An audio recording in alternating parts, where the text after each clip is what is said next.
ลูก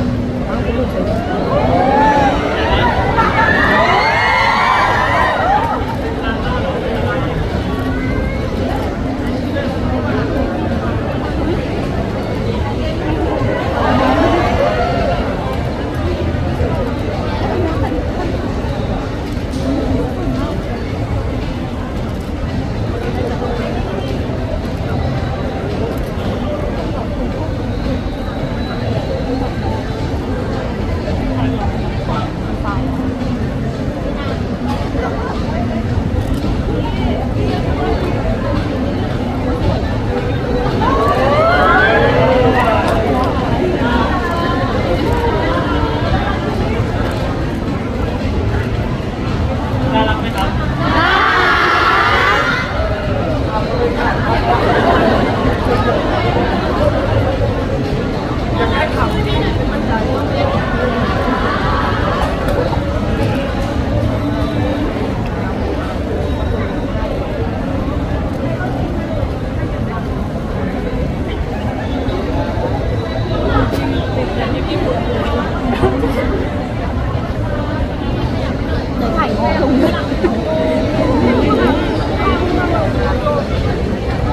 อุ้ยพี่อู๋คุณอย่าเกม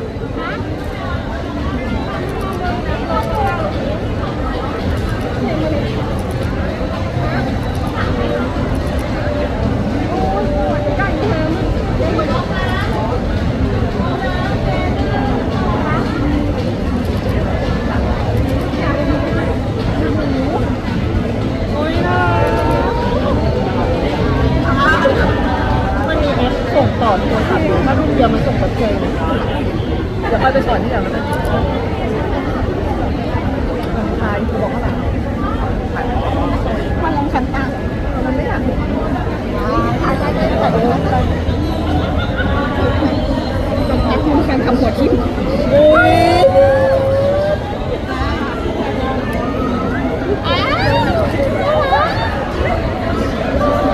ขอดูด้วยได้ไหม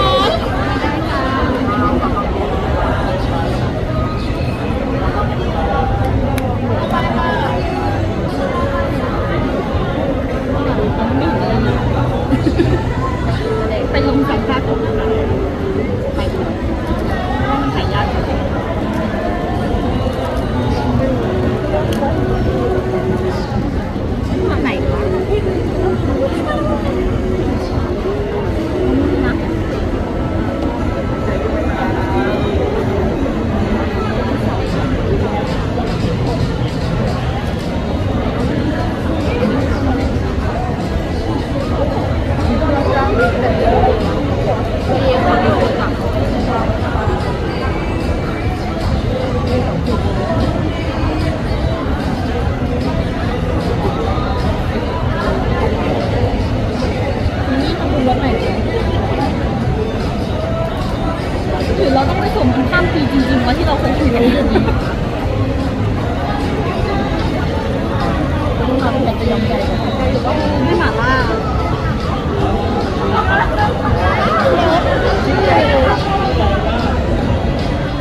กันไหม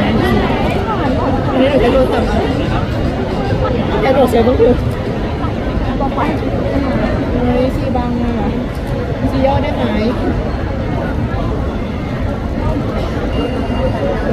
อันนี้เรานึกถึงพี่โตอ่ะได้ถ่ายไหม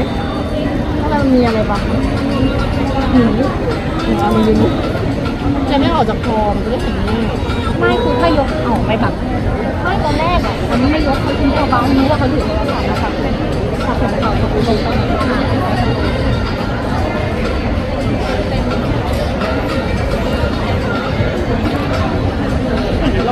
แต่แบบเขาเลี้ยงสวยมากแล้วทำเป็นถามรอด้วยไม่เห็นเขารอ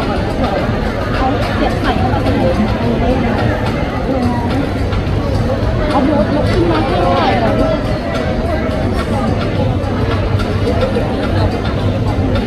เพื่อจะมึงกูจะกระโดดถ่าย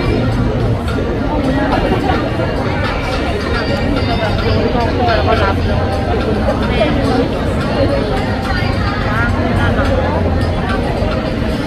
เด็กที่ลูกเสียยาวมันไม่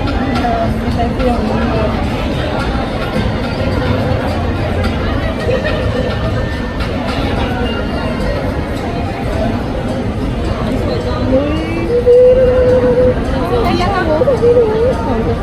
ทุกเลย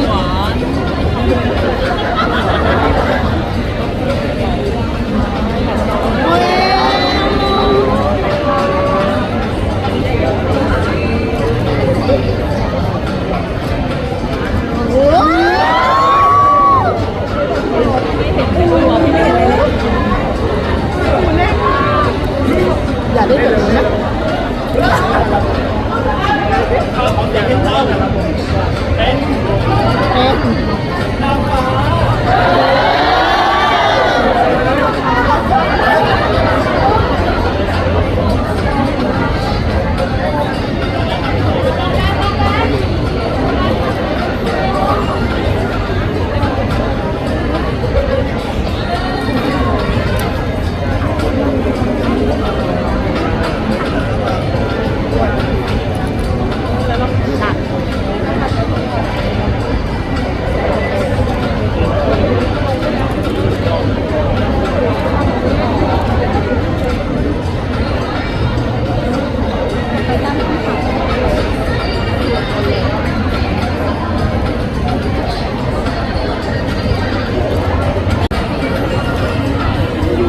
กลับบ้านอีก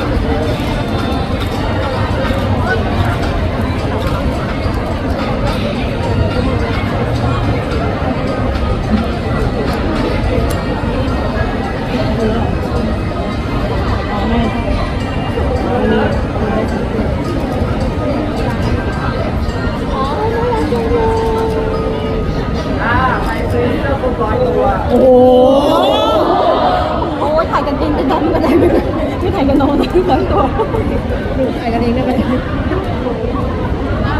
ถ่ายชิงเงาะ ดูถ่ายไปเลยเดี๋ยวพี่ไปตัดต่อตัวเองเข้าไปในรูปเอง ตอนนี้มีนวัตกรรมโลโก้สวยมาก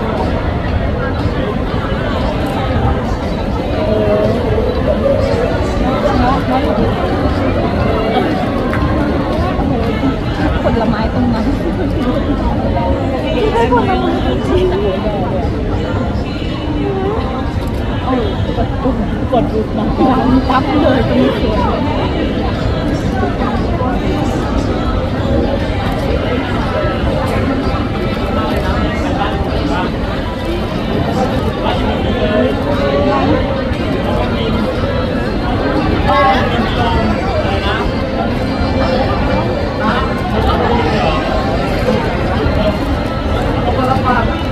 ใครสามารถอยู่บ้านอยู่ร้านซีนใครมึง